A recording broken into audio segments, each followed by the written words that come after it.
You really can't change the world, but you can change your corner of the world. And so it's really about how do you connect with one person that's different from yourself so that they see someone who's not like them and they know someone who's not like them.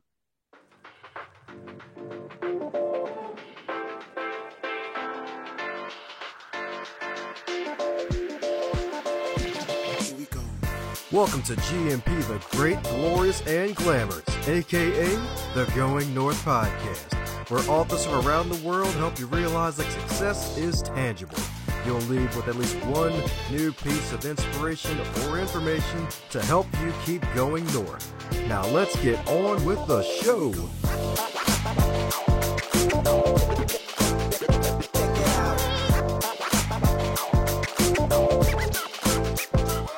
Today's episode is sponsored by both books, Going North, Tips and Techniques to Advance Yourself, and the follow-up bestseller, Stay the Course, The Elite Performer's 7 Secret Keys to Sustainable Success.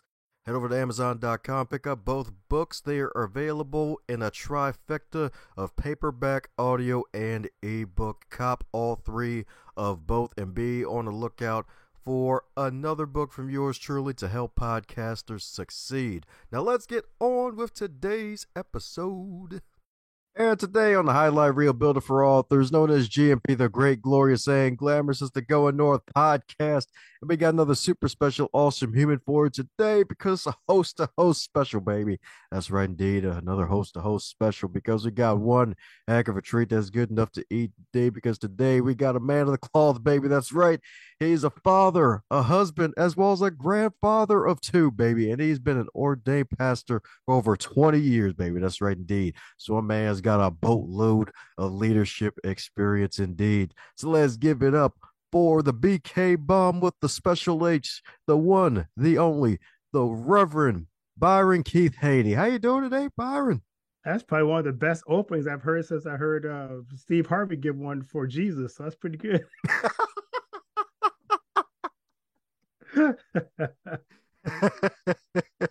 Survey says you have a boatload of knowledge, and we gotta honor the humans that God has blessed the earth with. So hey, There we go. I appreciate that. that's right, indeed. That's right, indeed. So my goodness, as with all introductions, they're not allowed to be 98 days long, and I probably only covered 9 hours of what actually is going on. There you go. So by giving us a bit of your backstory since it's your first time on the podcast. Sure. So I've been a pastor for almost 30 years. Next year will be 30 years.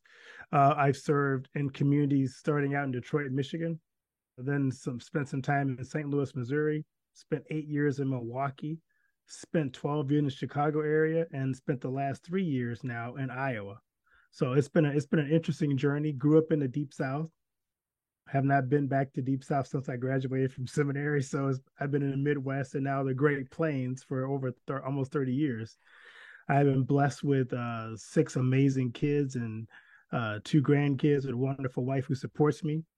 And in the last 5 years, God's put me on a journey to talk about healing race in America. And so I've been doing a lot of that, talking about critical race theory around places and just helping my brothers and sisters kind of understand this race thing is a much deeper conversation that we sometimes want to give it time for. So Yeah, you're so right indeed. So right indeed.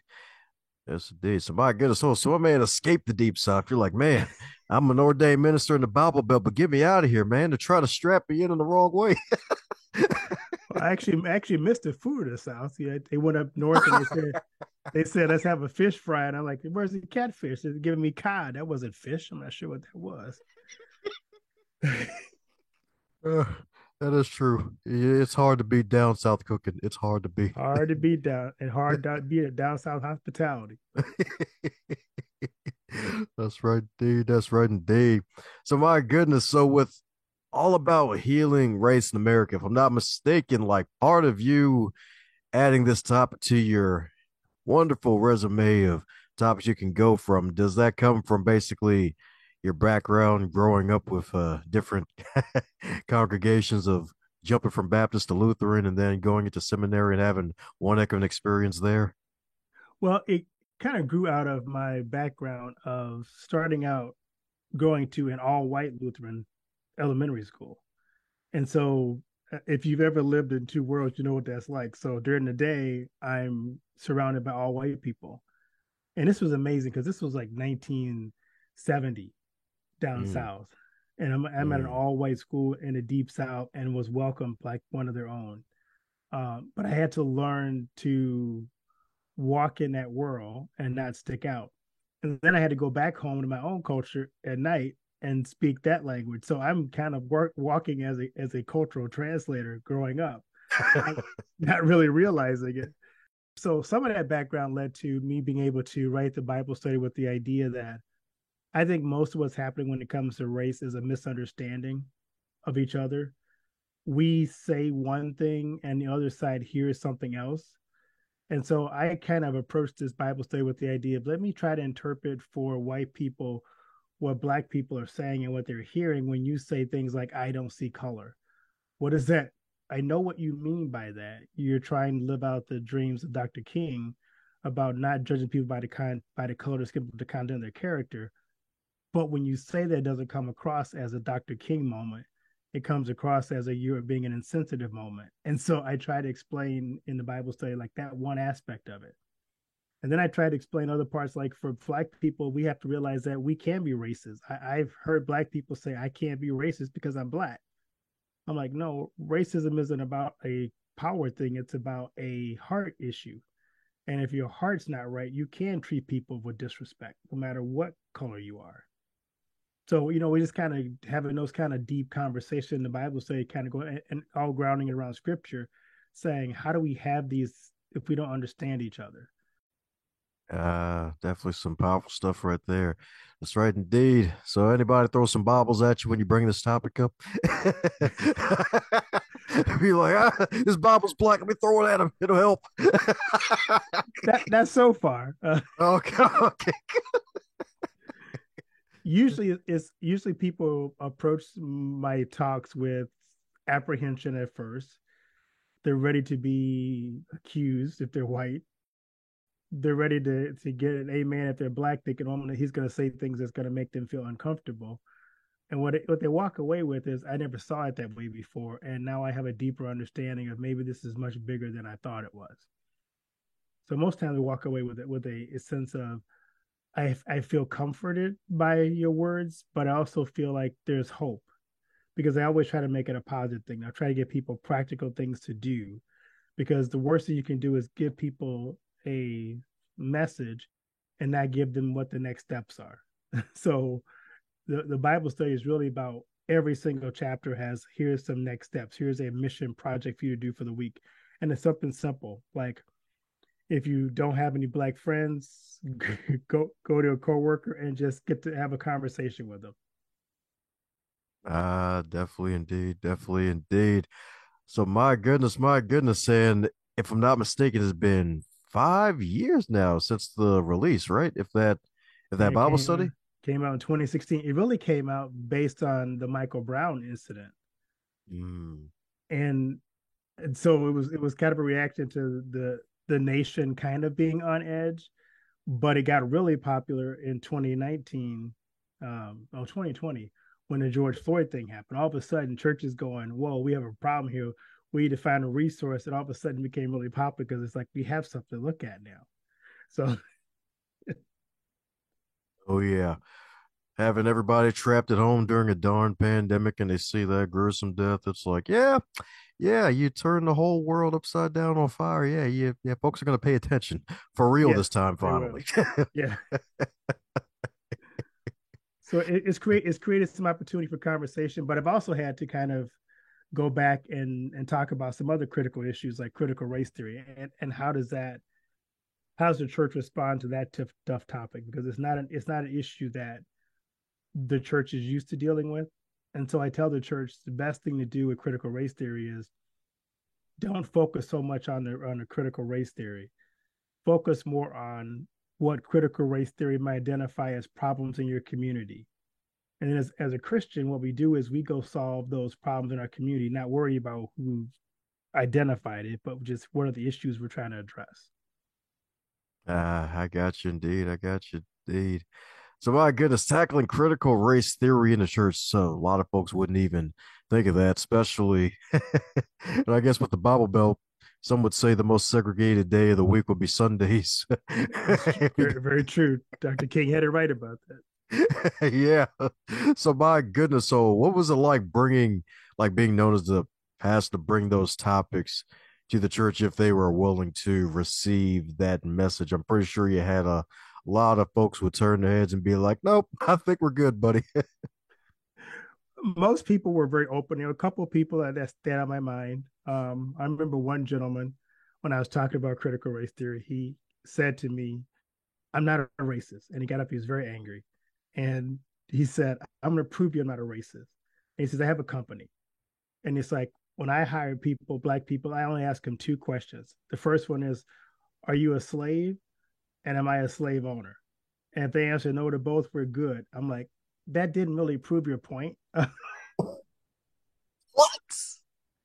But I got what he was trying to say. He was so frustrated by the fact that society kept calling him a racist that no matter when he was forced to address the issue of are there problems in America, his first response was become defensive. So we got to be careful when we're talking about race with people who are already on edge and who already bring their own trauma to the conversation, to be sensitive to the fact that they are already feeling convicted.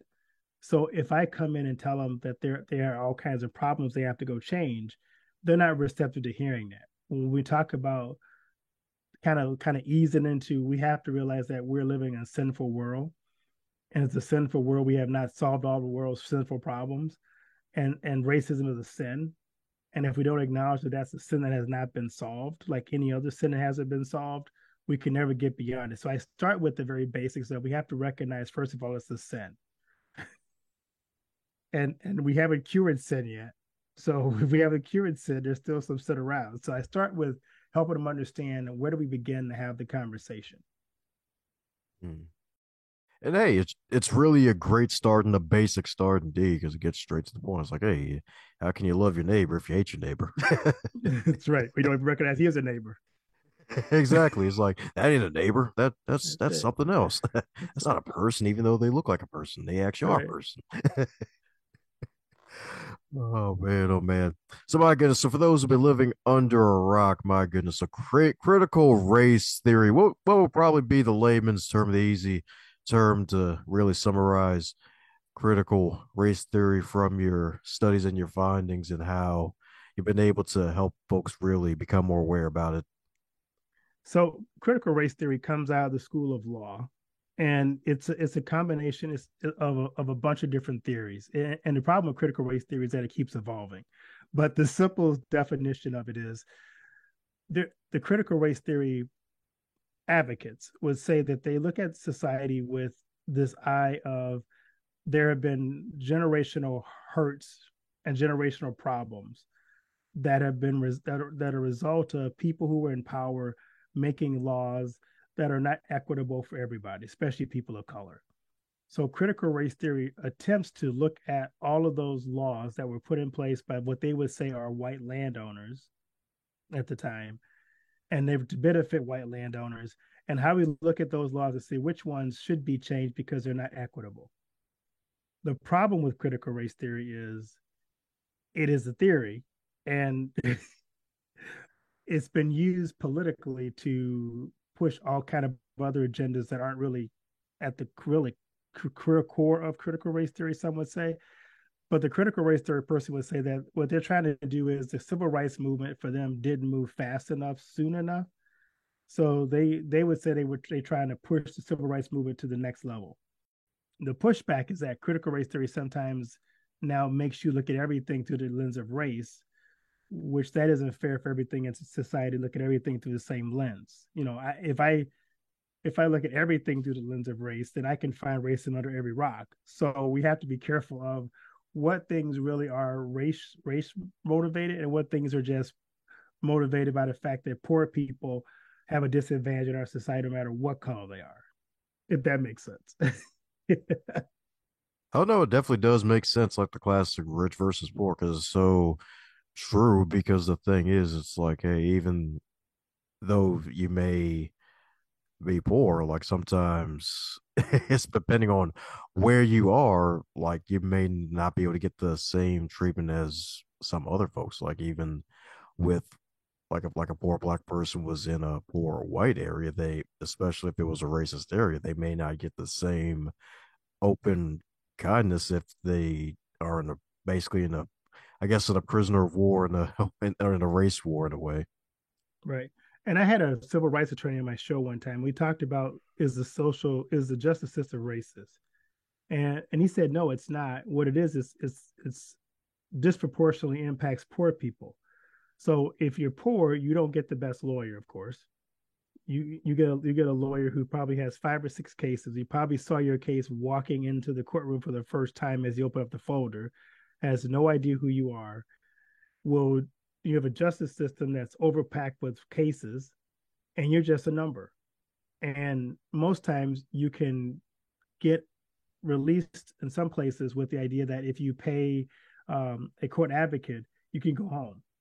Well, if you don't have any money as a poor person to pay a court advocate, then you can't go home. So you're locked in prison, which means you lose your job, you can lose your kids, you can lose your house, you can lose everything because you're in a situation where you're arrested for something that typically would not be a jailable offense.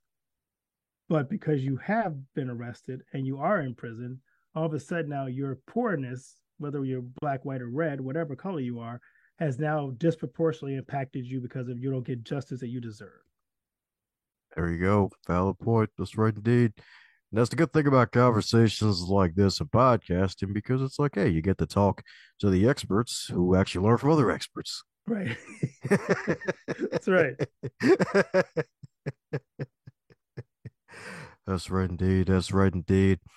So, my goodness, is there a question that you wish you'd be asked more often about, I guess, in a way, race and the church itself with everything going on? Because, my goodness, it's been, I guess, since 2016, then 6 years basically with this, and a lot of stuff is coming to the light, and a lot of folks are becoming more aware about it. So, my goodness, is there a question that you wish you received more often or be asked more often when it comes to this topic?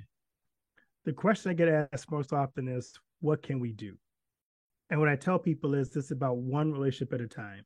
You really can't change the world, but you can change your corner of the world.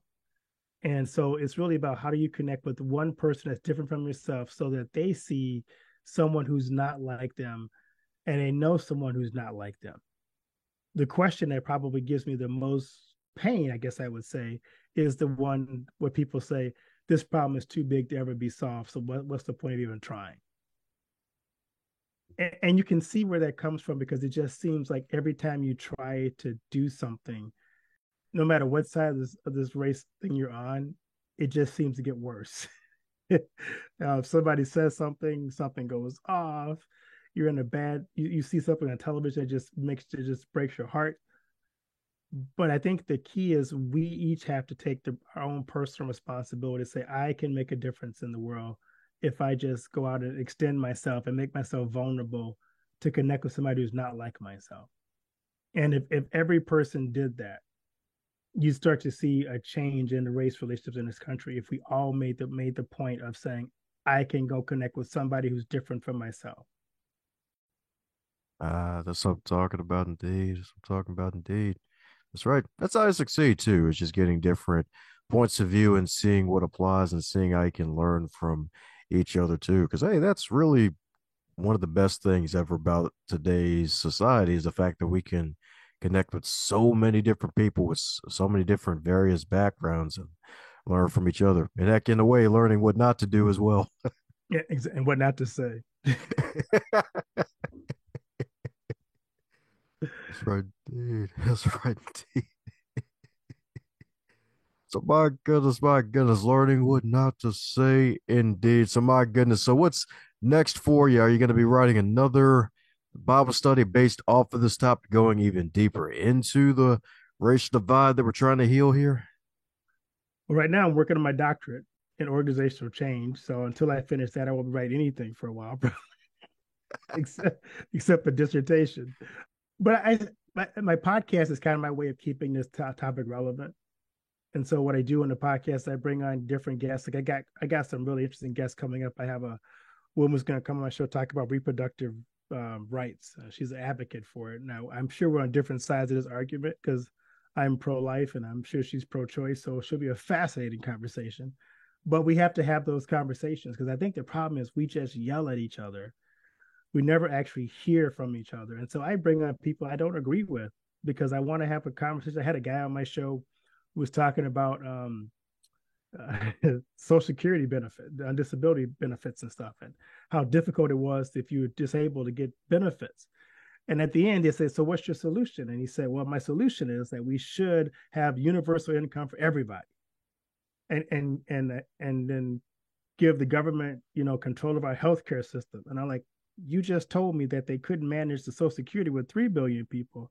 You want to give the government 30 million people now." So we had an interesting conversation about how does that going to work if it was just fascinating because I wanted to hear from him and give him a chance to say, here's what I believe. But I also said, well, let's talk about, is that practical? We had a good conversation about Well, I'm looking forward to hearing that. We'll see how that was going to go. it. It's like you make a good point, and it's like, oh, somebody finds a chink in the argument. It's like, all right, so here's the problem. So what's the solution? Like, the solution is the problem. Like, Right, what? exactly. Create, the solution is create a bigger problem.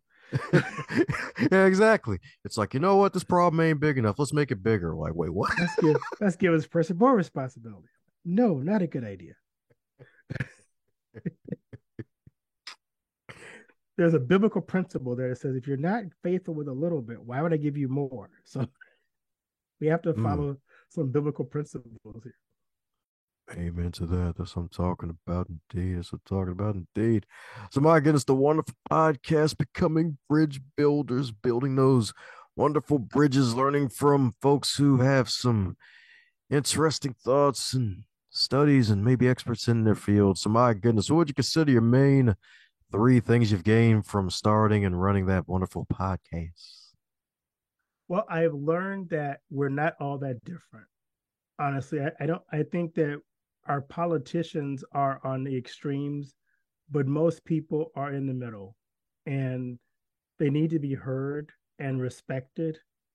And having dialogue goes a long way. I've been on podcasts with people I disagree with, and before the show was over, we both came to a middle point of agreement. And I'm like, it was beautiful to see that we can actually get along if we just stop and listen to each other and respect each other. And it's like if we could just practice that in the world of having our leaders to actually listen, because I said, the problem in our politics today is very simple.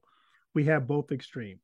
We have one group that is for supposedly for the little person, and we have one group that's really about fiscal responsibility. I'm like, why can't we have caring for the person who's marginalized with fiscal responsibility? I would love that as a nice balance. I don't want to care for the poor, making everybody else poor. I don't want to ignore the poor because we got to make sure we all rich. So it's like somehow we have to have that middle ground of let's do what's right for people who need it, but let's do it responsibly so that we can lift people up and help them not to remain where they are, but strengthen people. So somehow if we could have those conversations to people who care about different things and bring the best minds together to figure out the best solutions, we would have a much better world. Love it indeed. Love it indeed. It's so true. It's like, hey, that's the beautiful thing about conversation, especially with folks, especially if they got a level head. It's like, oh, wow. Like, hey, you're not that different from me after all. It's like, hey, we got some sense. We're just having some good dialogue here. It's not a screaming match over whoever the loudest is wins. It's like it's because you may see it on social media that doesn't reflect real life here. There's actual people with some sense who actually know how to have a conversation that have open ears, willing to listen and learn. Yeah. And I think the hardest part about that I've learned through this podcast too is us not getting it as a society leaves the people that most need to be helped behind. And whether it's people I've talked to who grew up in foster care system and how bad this system is because it's just we've just left kids in that system to rot, or whether it's people in education who don't haven't figured out yet that it's about the kids, uh, or whether it's I've had police on my show who's like, we're not out trying to kill black people, you know. it's just it's just having those conversations and understanding it from the other side. Because right after I got done with George Floyd, I had two cops on and said, "What was as you look at the George Floyd incident? What did you notice about it that you can share with us that we don't get?" And the thing I learned from those two cops was we don't know what the situation they responded to before they came to your house was. They said sometimes we've gone to a situation where two people just arguing over a car accident. We just left a triple homicide where three kids were shot. And that still bothers us. And now you're coming here with a bunch of foolishness, and we don't have the patience. We just saw a 3-year-old or something who's been shot. So we don't know what the situation was before they got to us that has them all messed up. And so it's like, how do we understand the bigger picture of life that we don't always seem to understand? Yeah, definitely say that again because it's so true. It's like, especially in that line of duty, like especially being police officers, and nowadays, good luck to anyone who actually enters in the police force. It's a lot of folks that are leaving because it's like the bad cops and the road cops are really making it really hard for those who are actually doing their jobs, and it's really a shame. And you're so right about that because it's like leaving a homicide, and especially if it was a 3-year-old getting killed, just to go to an area where two people just arguing at the top of their freaking lungs. It's like, Right. like, come on, man. Like, life is short here. Like, this is not the most important thing. He bumped in my car. Don't you arrest him? It's like, I just saw a 3-year-old get shot. This is your situation seems so minuscule compared to the big picture of the world. Yeah, yeah, definitely all about that perspective. Definitely all about that perspective, indeed. So, my goodness, fun question for loving to ask folks, and heck, even since your book and your podcast seem to be one in one way or another, since they're building bridges, especially with great foundations. So, if your wonderful book, One Nation Under God, Healing the Racial Divides in America, if it was a food, what would it be and why? If it was a food, it would be a buffet because it's got so much there that you can't get enough.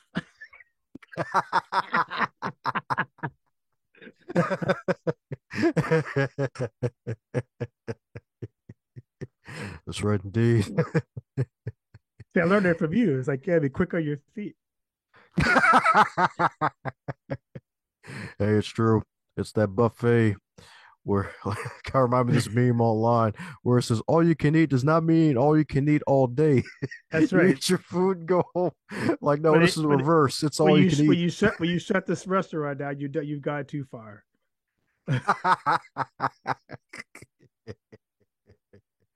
Indeed. So indeed. Definitely want to go that far with it. Definitely don't want to go that far with it. Indeed. So my goodness, my goodness. So with all these wonderful studies, all this wonderful research, especially with your doctors being in organizational change, what do you think may be one major key the listeners can take with them when it comes to making a change where they are, wherever they are in this part of the where they're listening to, since you've been all over the country preaching, teaching, and ministering and doing some evangelizing. You've seen a lot of folks from different walks of life. Any major key you want listeners to take home with them if they're looking to make a change where they are and wherever part of the world they're listening to? Well, I've discovered that nobody makes meaningful change in their life unless there's a sense of urgency. If you're not urgent about the need to make a change, no matter what people tell you, you won't make the change. You can go to your doctor. He can say, you gotta eat less, you gotta lose some weight. And you go, yeah, doc, cool. I'm going to get a Big Mac. I'll see you later. But you have that heart attack and have triple bypass, and all of a sudden that Big Mac doesn't seem as good as it did before because there's a sense of urgency. You want to live. If you really want to make a change, it has to be urgent in your life. There's something has to spark you to say, my life must be different, must be radically different. And that's going to motivate me to stick with it, even when it gets tough and I'm tempted to give up. There's got to be something that's driving me to that change. And I think that's the problem I see with so much in America is there's not enough pain yet for us as Americans to truly make a change.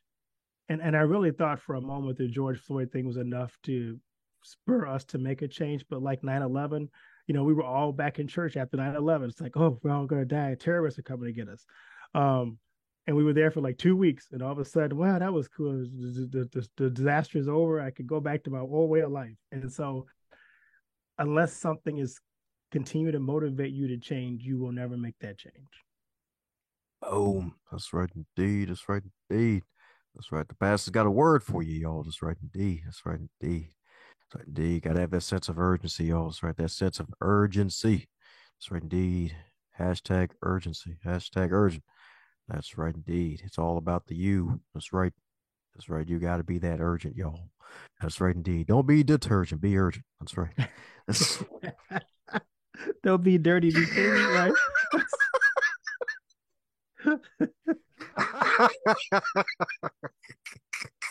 Be cleansed. That's right, D.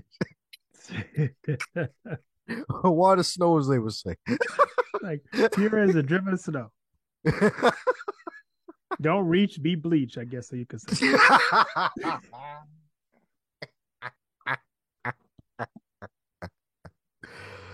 Oh man, that's right, D. The corn comes out in many ways. So That's my right. goodness. Children of the corn. Oh, I'm in the corn. I'm in Iowa, so there you go. Oh, that's right. I forgot about that. That's true. The There's a whole lot of district of lot of, Iowa. a lot of corn around here. So my man is probably the corn emperor then. That's good. Children of the corn. That's where my kids came from. Oh, that's scary. And it's got grandkids too, so the lineage is getting bigger. Grandkids of the corn. Oh god. Now that should be a sequel. That should be a Hollywood movie. Grandchildren of Grandkids. the corn. That's right. You see the grandparents like that. Oh man. Coming out of Oh the corn god. with their kids. Oh. Oh man. Well, we're going to come to Hollywood for our royalties if they actually follow through with it. That's right. So, You heard it here on the podcast. So if you steal the idea, we're coming to get that's right, indeed. That's how we could get racial healing, baby. Reparations. you reparations. We want our cut of the corn.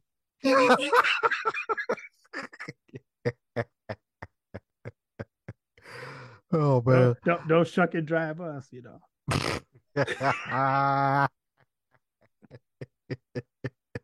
That's right, indeed. Cut the check, baby. That's right. Cut the check. We are not speaking job. This is plain English. That's right.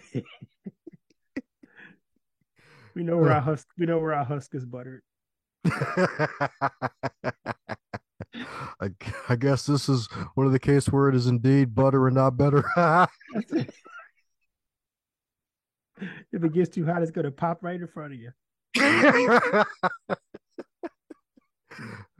There goes that weasel.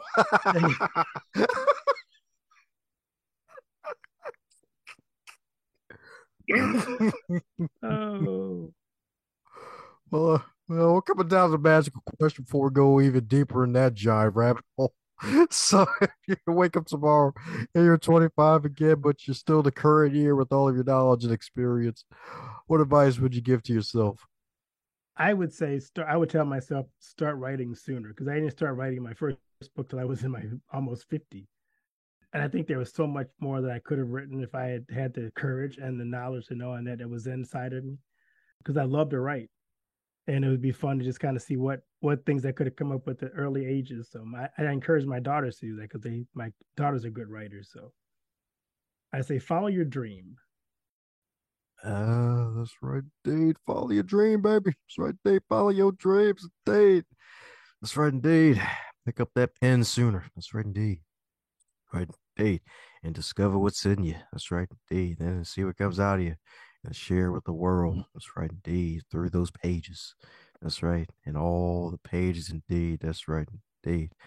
So, my goodness, my goodness, for those who need to jump into the pages and pages of your wonderful content and keep up with your journey, and of course, subscribe to your wonderful podcast, what's the best way for folks to do so?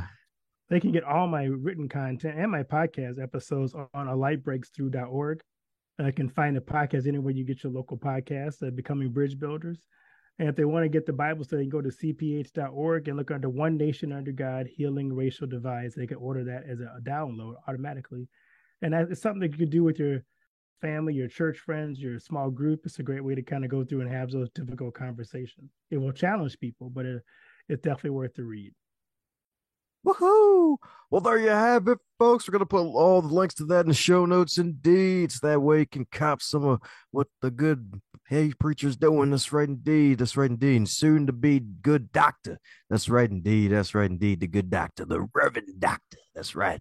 That's right, indeed. Because it's coming. It's happening. That's right, indeed. And you'll be back on the show, too, when it happens, so we can celebrate. Indeed, indeed, indeed. So you're the right, folks. Keep up with the good Reverend Keith himself. He's got you covered like a blanket with some good content to build all the big bridges you need. That's right, indeed. That's right, indeed. So, any parting words before we close up shop? Well, thank you for having me on. I appreciate it. It's a great conversation. As always, I love connecting with you. We have such a good time when we chat. So, blessings on what you do and keep up the good work. Thanks a bunch for tuning in and setting aside some of your time to listen to this wonderful podcast, Going North. If you really enjoyed what you heard, do me a solid and share this with your network and someone that you care about that would get something out of it too.